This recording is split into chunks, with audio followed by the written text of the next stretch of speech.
because we had a big team of technical people. The veterinary staff, they were all here from the sub-counties. I was chairing, but we asked them to give us proposals which we can adopt and enforce as technical people.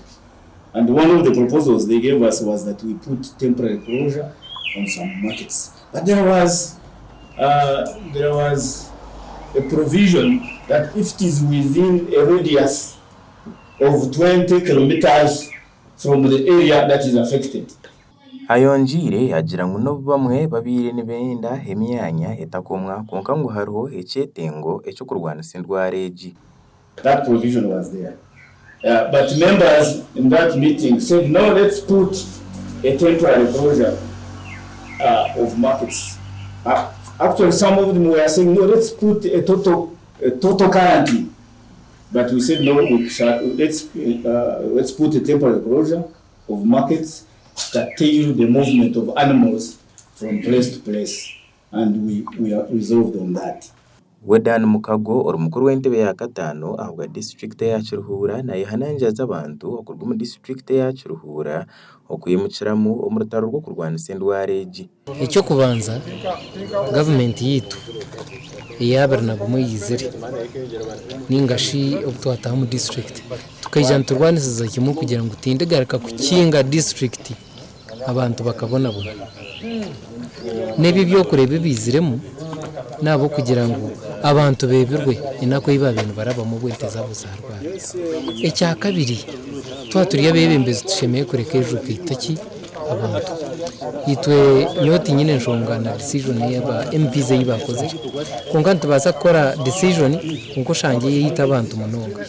Ecyo kubanza tutsigireho radius ya kilometers 20 ahejweri no kwika hejwe tari abantu bakobasa kufa bono mu Rwanda.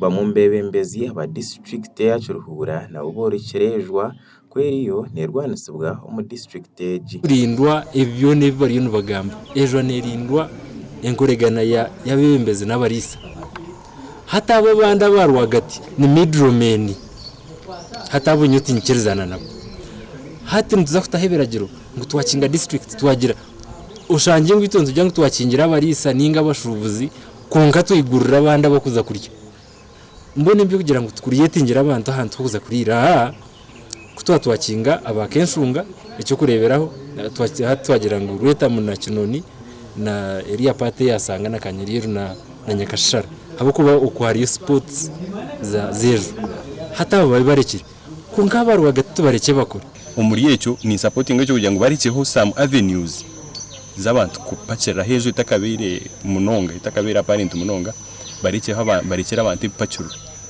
bahereze time frame nka during day time noreba bebembezi ahande ngo zone kuba batakwatanise kurwanisa ikizibu cyejo nicyo yongera kukanya ubwa hati Ejwa eryo mu magombora agarumunga rwentamu Kinoni Kanyeryeru Sanga hamwe na Rushere Town Council kandi emyanya giyona nukwe komerwe amakoraga gashakwa Job Kato ahabwa Sky TV hagenshonga mu district ya Kiruhura.